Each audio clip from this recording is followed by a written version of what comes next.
If you haven't heard about Anchor, it's the easiest way to make a podcast. Let me explain. It is free. There's creation tools that allow you to record and edit your podcast right from your phone or computer. Anchor will distribute your podcast for you, so it can be heard on Spotify, Apple Podcast, and many more. You can make money from your podcast with no minimum listenership. It's everything you need to make a podcast all in one place. Download the free Anchor app or go to anchor.fm to get started.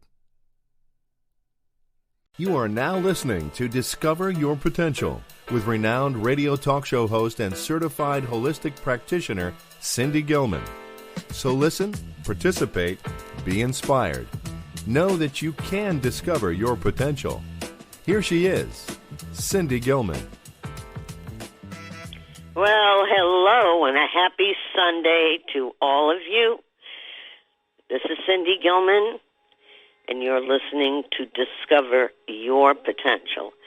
And that is the whole premise of this program, to help you, the audience, discover your potential and live your life to its fullest potential.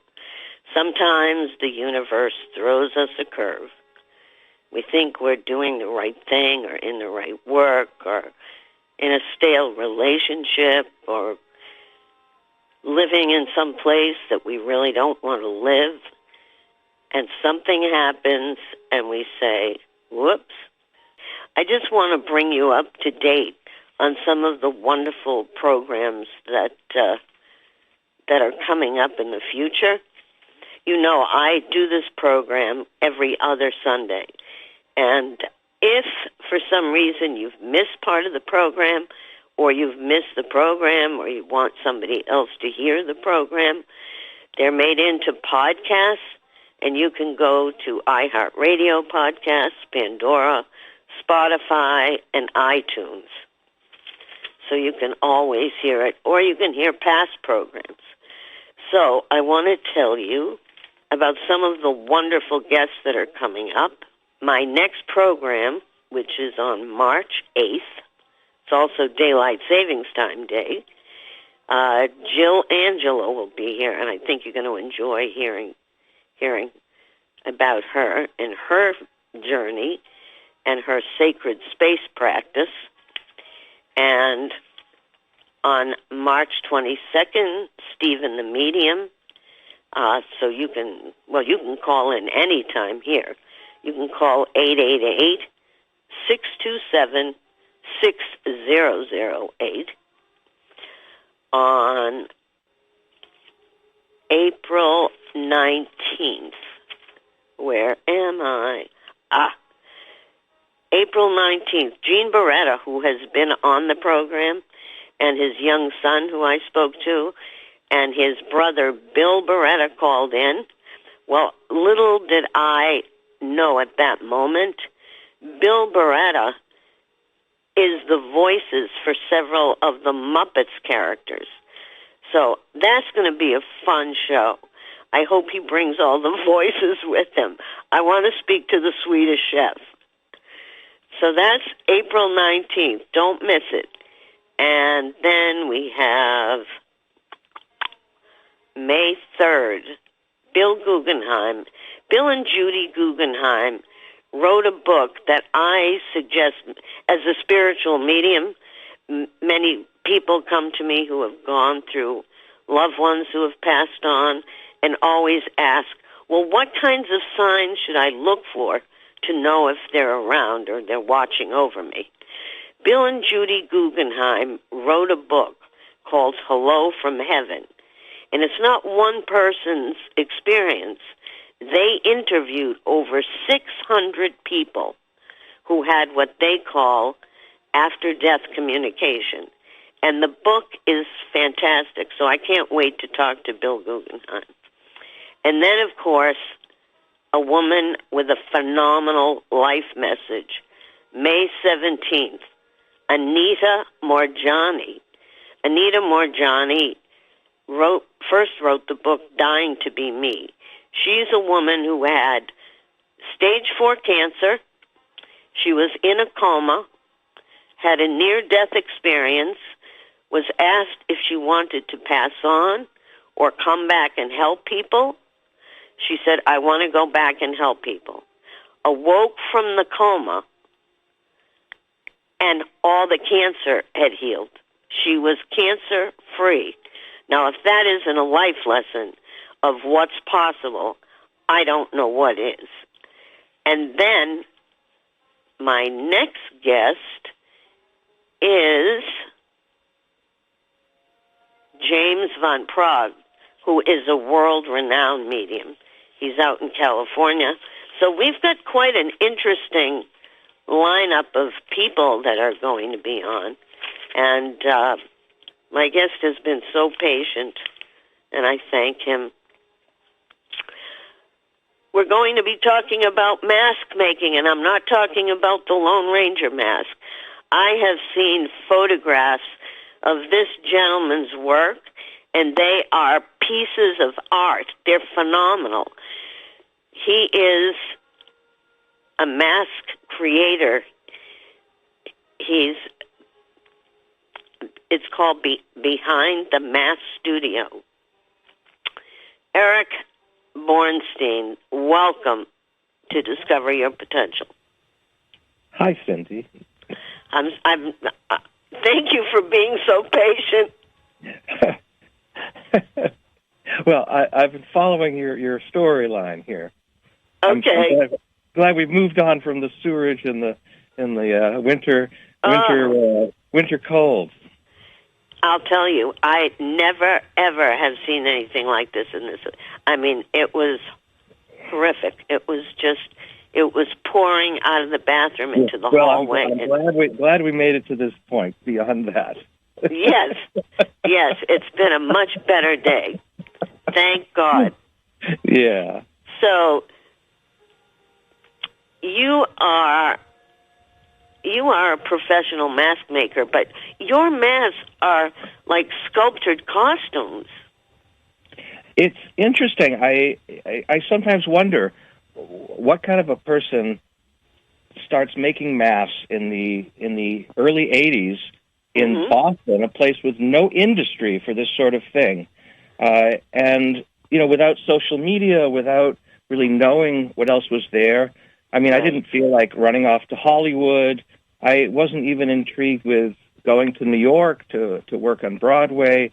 I was creating something unique, and I was really unaware of the industry. So it wasn't even that I was avoiding the industry. I was really unaware of it because there was none. So I was not brought up in an environment where that was a career track option.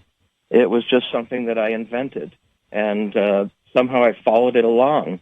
I really, I have to say, when I was a teenager, my family had hoped that I'd become a doctor, and I always of course, right? And so I went to prep school and country club, and I was good at school and all of that. And I had a vision once, and it was of being led down a well-traveled path that was like a well-paved path that led somewhere over the horizon towards somebody else's idea of success. And in this vision, I turned to my left into a dense jungle and just hacked my way through. I found my way through with maybe a machete, with whatever, and I just wandered through to the left through that jungle to who knows where, without any particular plan. And I think that I look back on this, maybe I was 16 years old at the time, and I'm still wandering through that. That was still a strong choice. So I'm still there. I don't know what the goal is, and it's not, it's not meeting the goal. It's the journey. Well, of course. I mean, that's the journey itself. That's the message. Exactly. So I have to say that, when you began with a literary quote, and, a type of theme I've heard so many times before, the literary device of the mask as a false face, that somehow it's the mask of normalcy that covers up all the, So in your case, it was more benign. Usually, as a literary device, the mask of normalcy covers up evil intentions. It's a false face mask that covers up, some people's. I guess it's a very pessimistic view of human nature, but it's the mask of civilization that hides the primal impulses, which are somehow dark. And of course, I think most people at some point wear a mask, and that mask can be the clothing they wear or how they wear their hair. Absolutely. RuPaul had actually the best things to say about this. He says, "We are born naked, everything else is drag." Right? So in other words, it's all a construct. Everything that we do, it's just a matter of whether or not we have. He just suggests that we have fun with it, that we be aware that it is all. And he certainly does.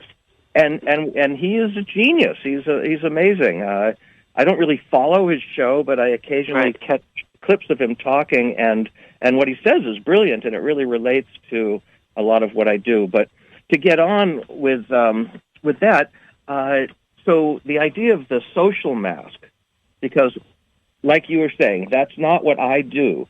So as a literary device, really what's being talked about is the social mask, this mask that's a protective social device that either hides your evil intentions or it hides your tender side, the child within, as in your poem.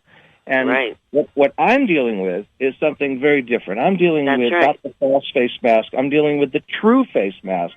I'm saying that in the expression of our authentic self are multitudes of true faces that are playful, serious, serene, spiritual, lascivious. It's all manner of expression. It's the like Joseph Campbell, the idea of the faces of God. That this can be.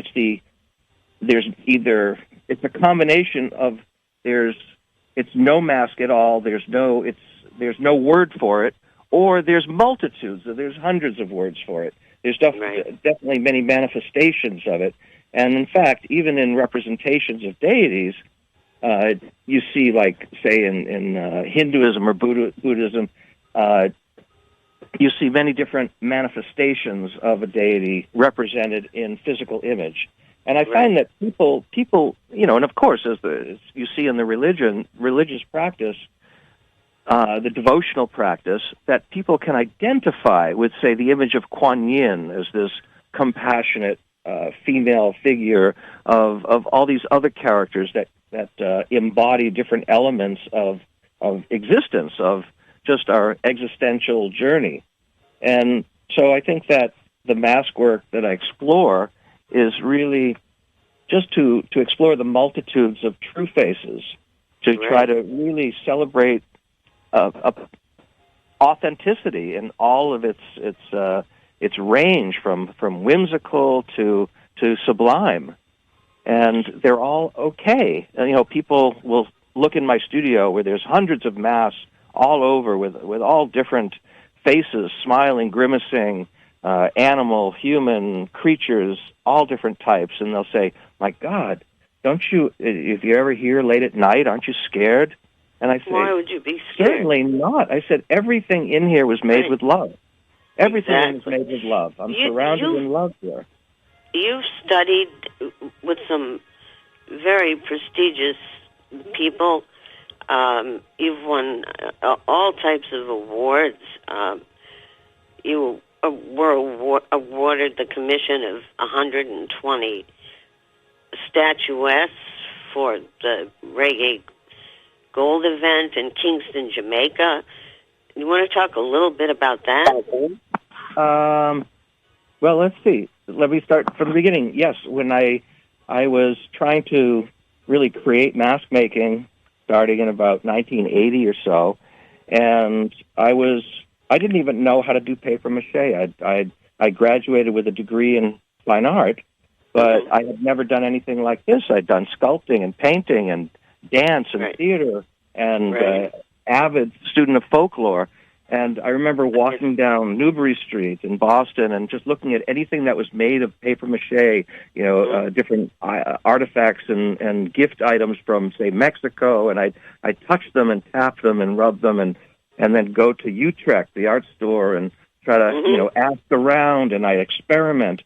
So there were no YouTube tutorials. I just experimented, trial and error, many, many errors. And now, where did you get your fine arts degree from? From Clark University. My undergraduate degree was Clark University in Worcester. And when you mentioned Newbury Street, I went to Emerson. Right. Well, that was so. After I graduated Clark in '80, I moved to Boston. So, and where I remain in the area. So I was trying to create this around 1985 or 6. I went to Bali. And studied mask carving in Bali, sitting with a sarong, cross-legged, carving the wood. Later, in 1992, I went to Italy and studied with Donato Sartori, the leading mask maker in the world of the Commedia dell'arte mask of the Italian tradition. Yes. And there we did cartapesta, their form of paper mache. And we carved wood, and we did leather masks as well. Wow. But with all of this, with studying these different techniques and all of this, I was still developing my own techniques at home. And when I came back, I just incorporated these experiences into my research. And at that point, I was already teaching mask making, and I developed different techniques. And again, this was decades before social media and YouTube. And there really were very few mask makers around. I didn't know any, except for at some point I became aware of Julie Taymor. In fact, I had to restore some of her masks for the ART 20th anniversary poster, which I actually ended up. I'm in that poster wearing one of her masks for the King Stag, her famous early show. But I went to New York and I visited Julie Taymor. And up at her loft, and I talked with her, and I had some pictures of masks that I'd made. This was, at this point, when I visited her, I think it was mid-'80s. But she was not particularly helpful. I didn't walk away from that meeting with really any inspiration or any guidance. And so, again, that's why I went off to Bali, and I went to Italy.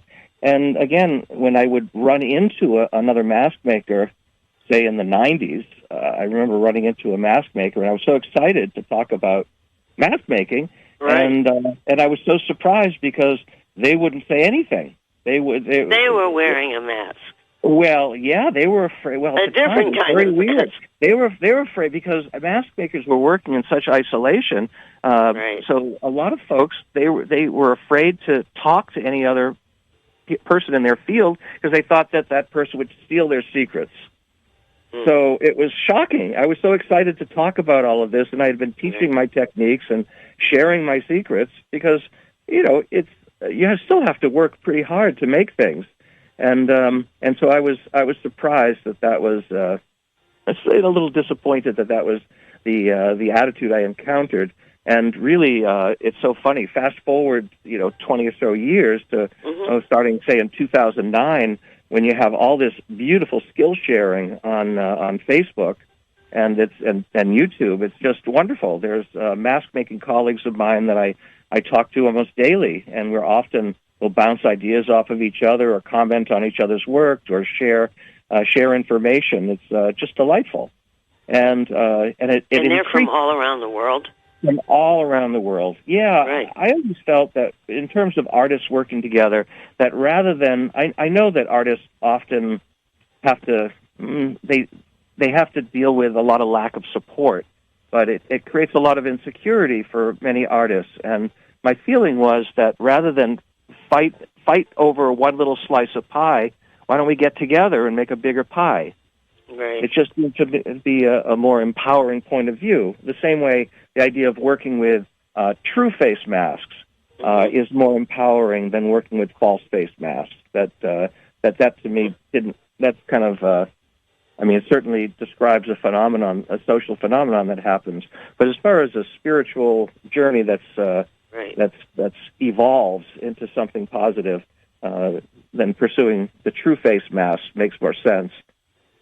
So let's see. Let me continue answering your question. So early studies, Jamaica. So I had a Fulbright award that brought me to Jamaica in 2016 or 17, where I had to reinvent and reinvigorate the Jamaican art of effigy making, which are these sort of giant 5 feet high puppet faces of the national heroes and cultural icons that are then marched in the national celebration once a year, and that in costume, and they represent all these important characters.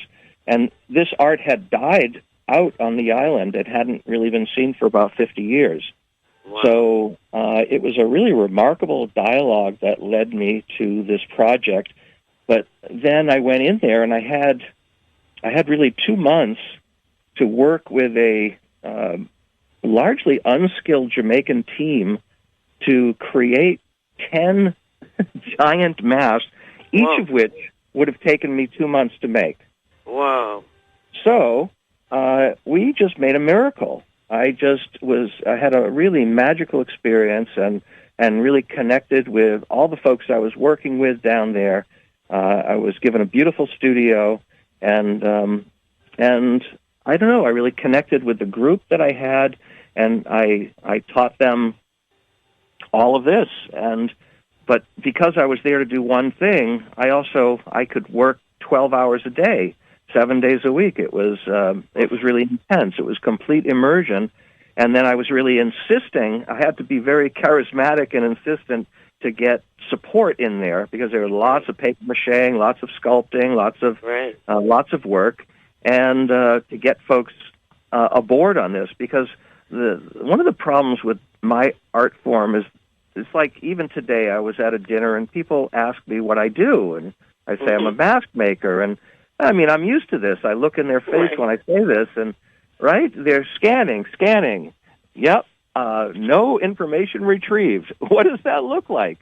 Mask maker. So I always people ask me, and I say, "Well, I'm a spiritual medium, but I'm a teacher. I'm helping people to understand that there's more to life than here." Right. Well, it's all of this is when people hear and see these type of things. Of course, it makes sense to them when you explain it to them. But in the average wake-a-day life, it just doesn't seem to fit in. Everybody's so busy following the mainstream and just getting by and surviving and taking care of their families.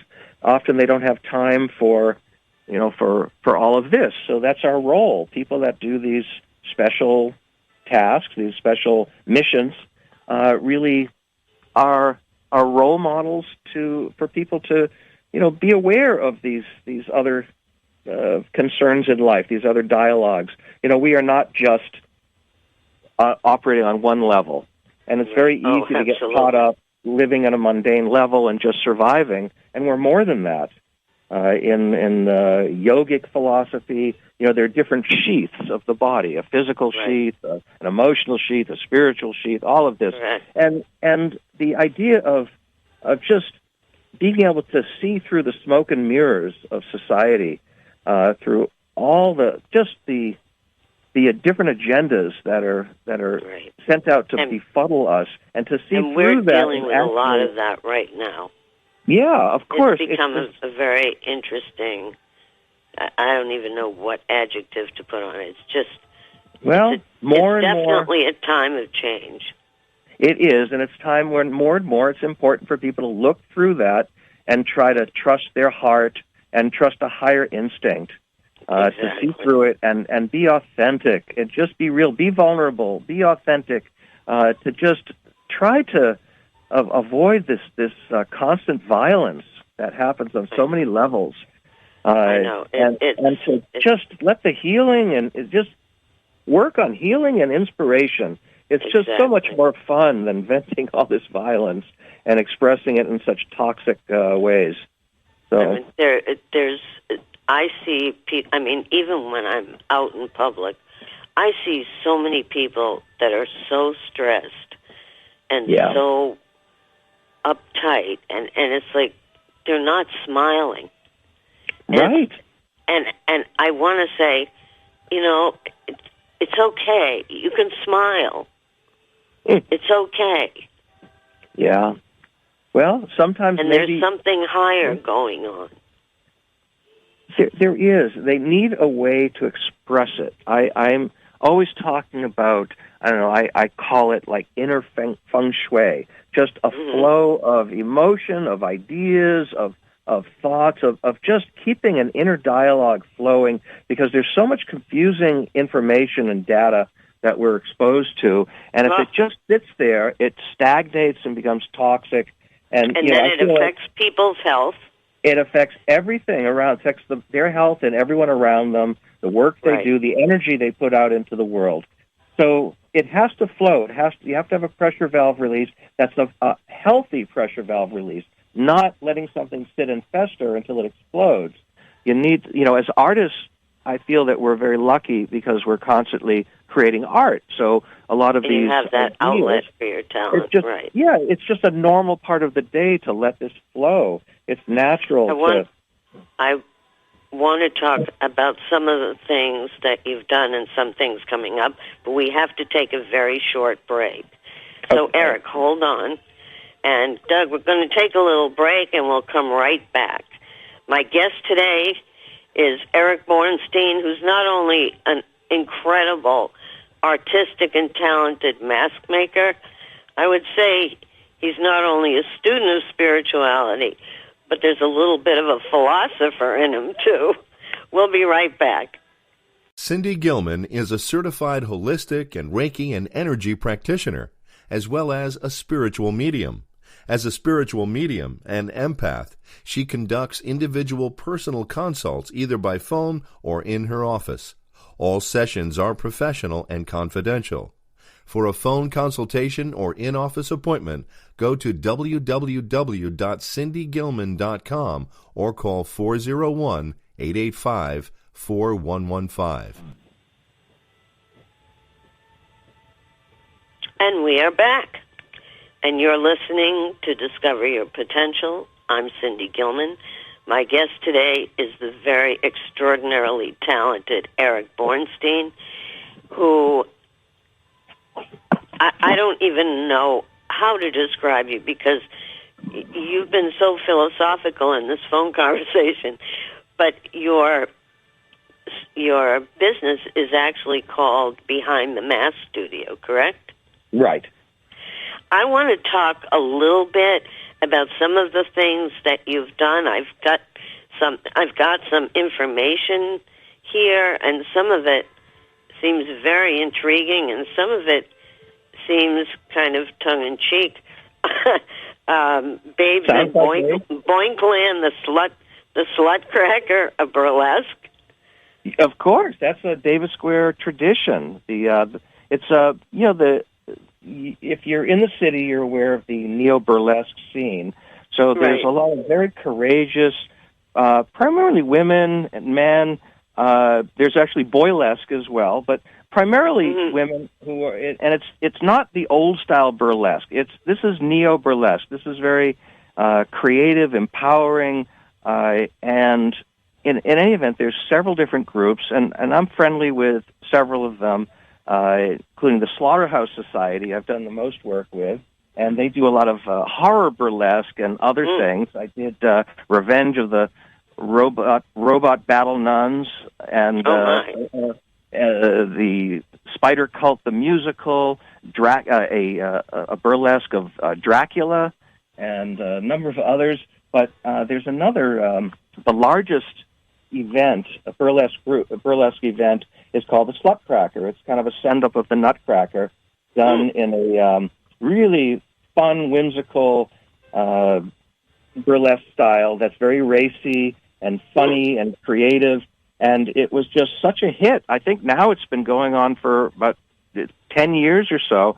But I remember when it first happened, it just exploded. I mean, it was so popular, it sold out. They had to run it another week, and then the next year. So I went to see it the next year, and I saw it and said, "Oh, I saw the Paula Chanel's they had there were these sort of phallic masks," and I said, "Oh, gee, they need better masks." So the next year, I made masks for them that were used that season, and they were lots of fun. And but I remember going to the show and just seeing everyone was out. Everybody was out. They were dressed up. The balconies were packed. Everyone was smiling. I'd turn around, and everyone was just so lit up and having so much fun. I looked on stage. The performers were having so much fun, and it was like, wow, what an amazing thing. And and then it became a tradition. They've had so they do it every year. They do it every year, and I remember reading an interview. I think they take it up to Canada, and they travel with it sometimes, or at least they did. But certainly it plays here, and it runs a solid, through the holiday season, and it's enormously popular. And they audition for a different cast every year, and everyone, they tweak the show every year, and it's a real tradition. It's right here in my neighborhood, so. And wow. I know when people first hear it, they're like, "What are you talking about?" But it's kind of fun, and that's what I like dealing with these the fringe groups. I mean, I've done work with the Boston Ballet and the Boston Lyric Opera, the Museum of Fine Arts, the Gardner Museum, and all of that, all those wonderful institutions. But I love working with the fringe theater companies, the fringe performers, the different subcultures that bring a lot of diversity and challenging new ideas. I get to make pieces or design pieces that I would never be able to make for a lot of the more mainstream institutions that I work with. So it's now how does the idea for a mask? It's really like a costume. How does that come through to you? Well, because I get a feeling that you're an empath, that it comes through. Absolutely. Intuitively. Absolutely does. I mean, it comes, like all creativity, there's no one path.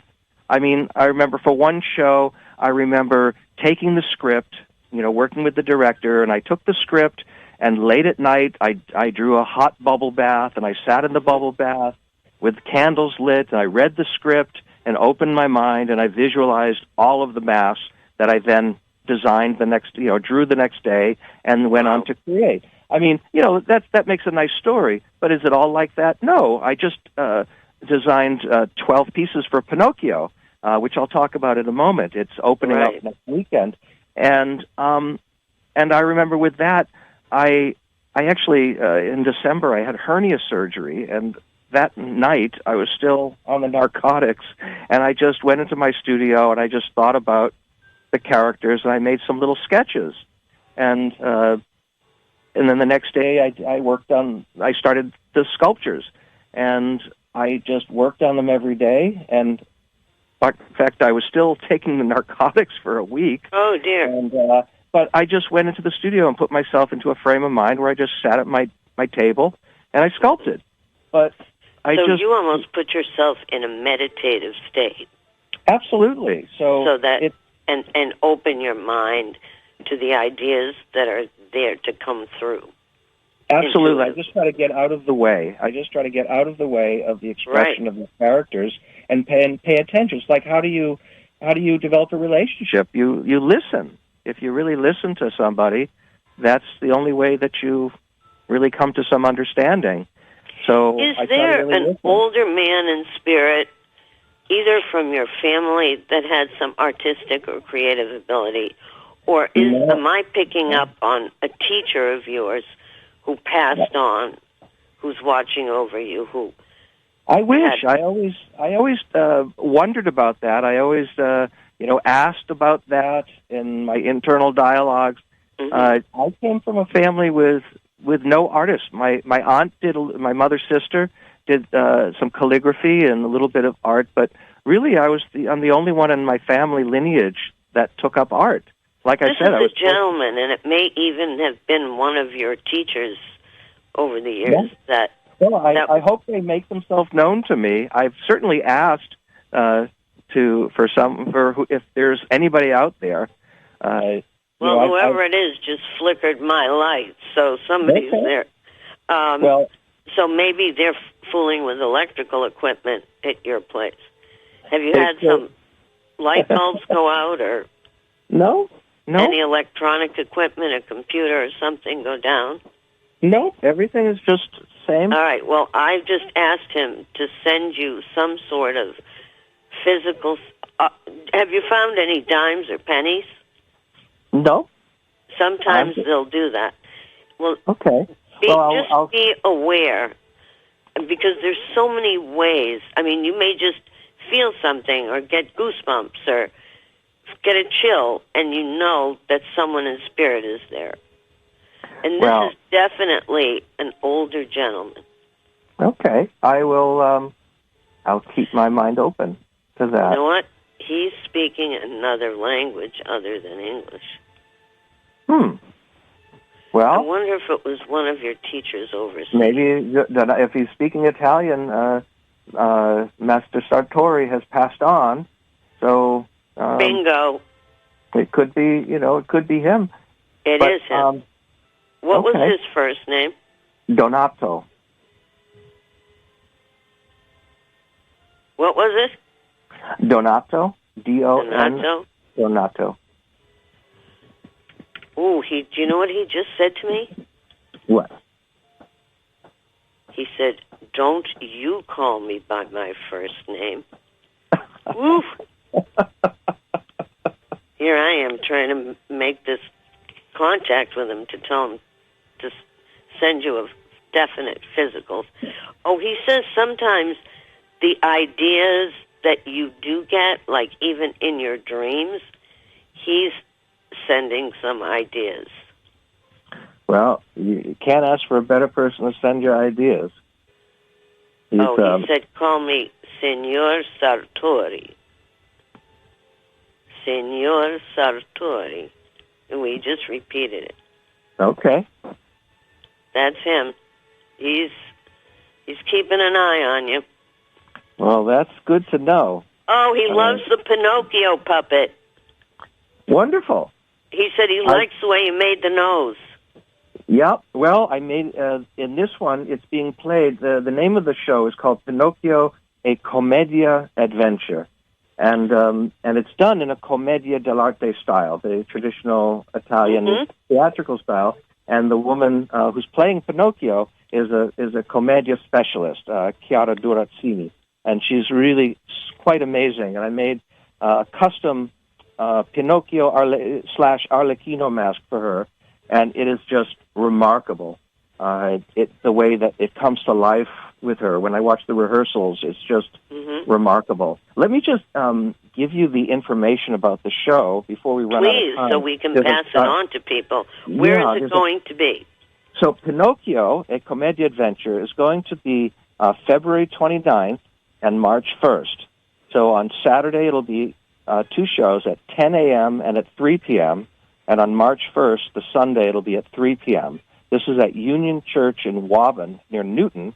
Waban, Massachusetts. Right near Newton. Because we have listeners from all over the world. Great. Well, 14 Collins Road in Waban. So for people in New England... Right. And then I'm sorry? Go ahead. It's at the Union Church in Waban, Massachusetts, which is part of Newton? I think so, or adjoining Newton. Most people know Newton. Right. Now in March, I'm going to be appearing as a featured artist at the Northeast Comic Con in Boxborough, Massachusetts, March 13th, 14th, and 15th. I'll set up a display and sale, but I'll also be running a cosplay camp. I'm going to be doing workshops on Saturday and Sunday for teenagers and whoever else wants to do it. I'll be doing a mask technique that I do quite frequently at schools, libraries, and festivals, where in an hour or so you can make a complete mask and have it all ready to wear, and you can wear it even if you have glasses.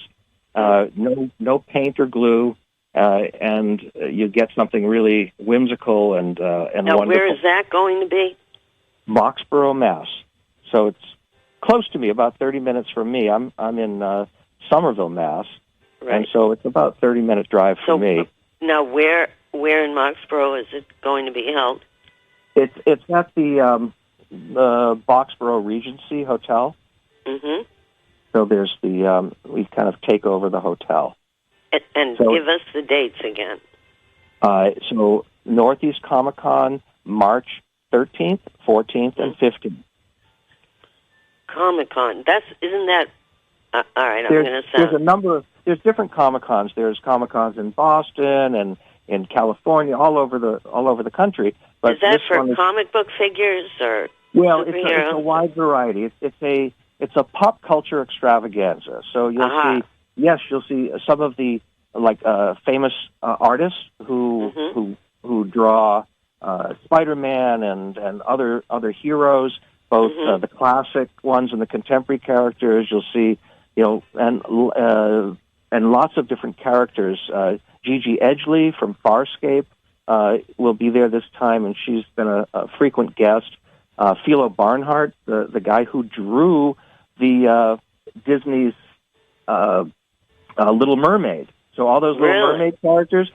Philo is, I don't know if he'll be there this time. He's been traveling a lot. I'm dealing with some medical issues, but he is delightful. And you look at his drawings, and let me tell you, I mean, this is the guy who drew Ursula and all those other characters. Wow. And there's other, like so many amazing artists, and you get to meet them.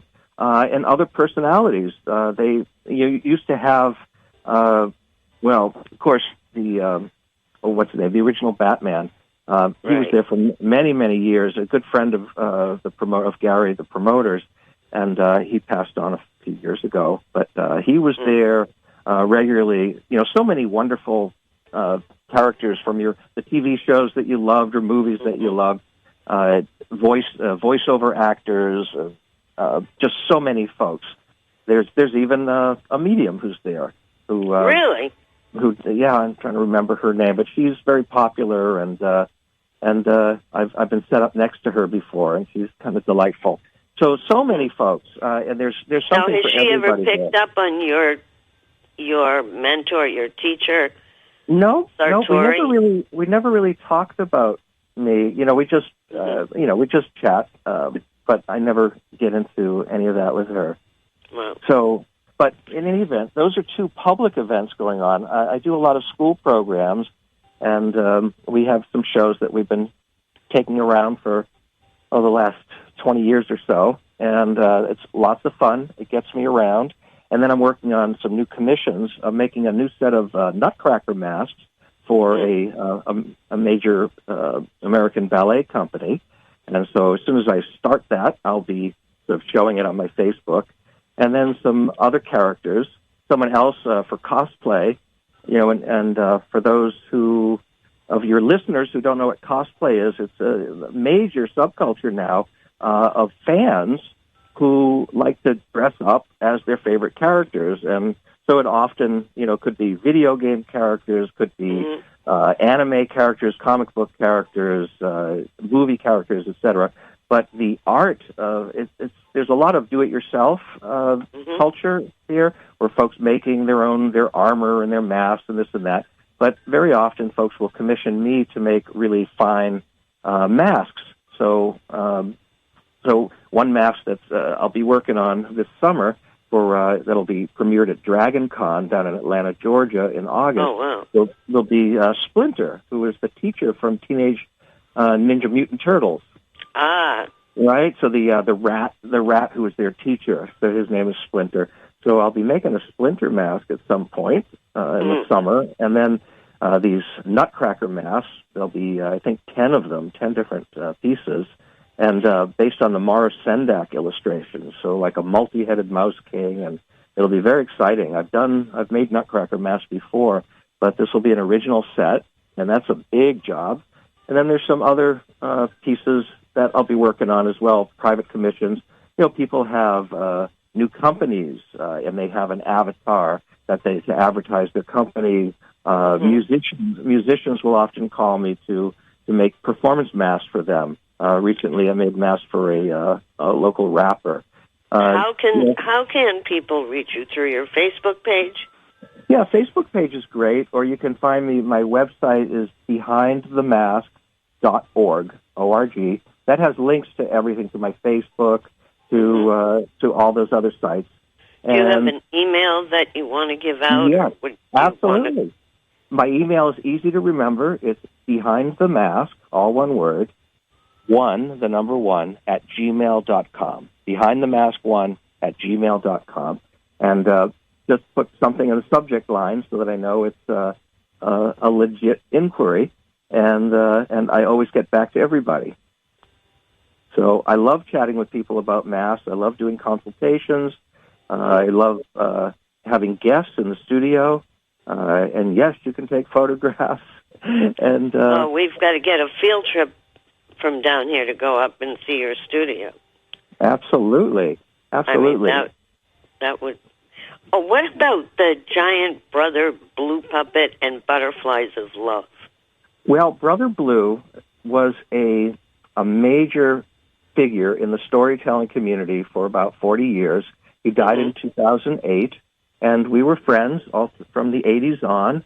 And he was a remarkable character. He and Brother Blue and Sister Ruth, his partner, traveled all over Boston. He did many programs, and he was a mentor and role model for, the whole community of storytellers. And when he passed on, it was, in 2008, I remember it was a very murky, gray November day, and the economy in 2008 was really pretty awful. So everyone was pretty anemic and struggling. And then I remember going to his wake, and I saw him laying in the casket, looking so beautiful. And I went out into the porch and looked outside, and I said, a great tree has fallen. I said, what's the point of being an artist if I can't make a tribute to my friend and my colleague? And so I had a vision of this giant face, and he used to paint butterflies on his hands, and he would show the palms of his hands, and he was. Were they monarchs? Well, he painted blue butterflies. He was Brother Blue, so he was all painted in blue. He was a little bit Mr. Bojangles and a little bit street poet and a little bit, he was one of a kind, and he wore butterflies adorning his blue beret and on his clothes as well. And anyway, so I pictured that giant face and the hands as puppets, and then I pictured 100 butterflies following him. So I pitched the idea to the Cambridge Arts Council, and they liked the idea. And so that year I made the giant puppet and the giant hands and 10 of the butterflies, and we premiered them at the Cambridge River Festival as part of their grand procession, the opening procession of the River Festival. And then they took up station, and he set them up like a shrine during the festival. And it was really wonderful, and Ruth would be there. And then they were there for several years. They were part of that parade, and then they stopped having the parade. So then the search was finding places for, this whole installation to live, because they're so big. I had to build it outside. I had to, for a lot of my big pieces, I had to build a structure in the backyard to actually build something under it, because it would not get through a doorway. And then you need to rent trucks to move them. So, did you ever ask him what the butterflies signified to him? Well, I mean, butterflies have always been messengers from the spirit world to this world. I mean, that's a pretty standard, like the symbolism of butterflies. And I think that's I think he also was inspired. He had he was inspired. His brother growing up had Down syndrome, and so there was some connection there. It's a little hazy now, but butterflies are a sign of transformation as well. Yes, absolutely. But he was certainly, Brother Blue was a messenger. He was not fully of this world. I mean, we always would joke and say, he was the balloon and Ruth was the string. And she was an essential part of their partnership, that she was sort of the quiet one in the background, but everyone knew that without Ruth, Blue would be he would be God knows where. 1 minute. Okay. So So, Joss unfortunately, we have to finish up in a minute. So, so people, if they want to go to your website, it's BehindTheMask.org. Behind the Mask, www.behindthemask.org. Right, or even better is just find me, Eric Bornstein. And it's Bornstein, and for our audience, that's spelled B-O-R-N, like born, Steen, S-T-E-I-N. And That's Eric right. is with a C. That's correct. And you'll find me on Facebook, and you'll know it's me. And that's really the best place to find me. And, I encourage you to reach out to me. So I just wanted to say, Joss Whedon, the director, has said, don't be yourself, be all yourselves. And I would encourage you to follow that. So that is a message to our audience from Eric Bornstein. Thank you so much for spending this hour with me. For those of you who would like to set up a phone session with me, you can go to Cindy at cindygilman.com. Thank you for a wonderful hour, Eric, and thank you, Doug, for all that you do. And a special send-out hi to my wonderful son, Dan, who arranges all these people, and to my grandson, Michael, and his brother, Ben. A big shout-out. I love all of you. And thanks again. And we'll be back in 2 weeks with Jill Angelo, who I know you're going to enjoy. And that's about it. Have a great rest of the evening. Don't forget the podcasts. You can get them on different podcast availabilities. Pandora, iHeartRadio, Spotify, and iTunes. And I think that's about it. Have a great, great evening. And know you are always blessed. Bye-bye for now. Hello, I am Ron Hayden of Voices Unlimited. I've been writing and voicing radio and television commercials, toys, games, corporate sales, and training, and so much more for over 25 years nationally and globally. I will write or co-write and voice your radio or TV spots, on-hold messages, or whatever you need in one of my many voices or celebrity voices, custom characters, or an announcer voice. A great gift idea. Have me make a celebrity phone call for a special occasion. Just go to www.ronhayden.com to sample my voice demos. Email me at rhvoices1@msn.com. I look forward to working with you in a high voice, a low voice, or just my voice. Cindy Gilman is a certified holistic and Reiki and energy practitioner, as well as a spiritual medium. As a spiritual medium and empath, she conducts individual personal consults either by phone or in her office. All sessions are professional and confidential. For a phone consultation or in-office appointment, go to www.cindygilman.com or call 401-885-4115.